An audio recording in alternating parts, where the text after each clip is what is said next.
they take a horizontal approach called storyboarding. Storyboarding was introduced into the world of Hollywood around the 1920s by this gentleman, Walt Disney, and he would use the storyboard as a way for him to figure out his animation, where is the story going from the beginning to the end, so that then he could tell his animators all the different pictures that he had to string together in between. Now, legend has it that Walt Disney was an incredible pitchman. And the theory is that one of the reasons that he was such a good presenter, that he was such an incredible pitchman, is that he had thought through his presentation using this horizontal approach, this storyboard approach. So the whole thing hung together as if it was a movie when he was giving his pitch.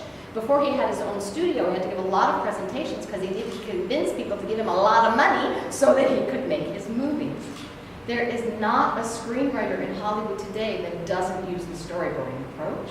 And the same thing goes for good presenters as well. So now I want you to imagine you've been given 10 minutes to give a presentation. So according to our 2010 rule, how many slides are we going to need? 5 slides. 5 slides, right? So you lay out your slides in a horizontal way.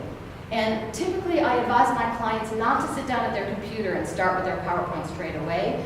Assemble it with either 3x5 cards, index cards, or maybe even sticky notes that you're going to lay it out, because then you can write down all of your thoughts or ideas and you can move them around and mix and match them. And then once you know what it is that the shape of your presentation, then you can move to your computer.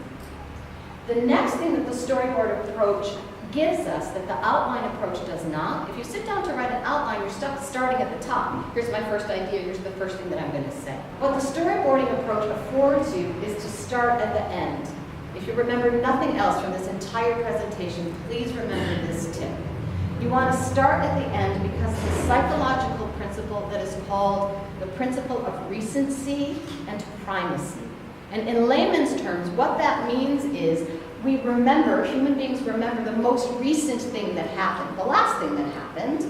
Primacy means one, prime is one. Then we remember the first thing that happened. So we remember the last thing first, the first thing second, and all the stuff in the middle, we remember that last. So now you have the psychological advantage. If you know that your audience is going to remember the last thing that you say as the most important thing that you say, you want to start thinking, what is the last thing I'm going to end with, because that's going to be the most important thing.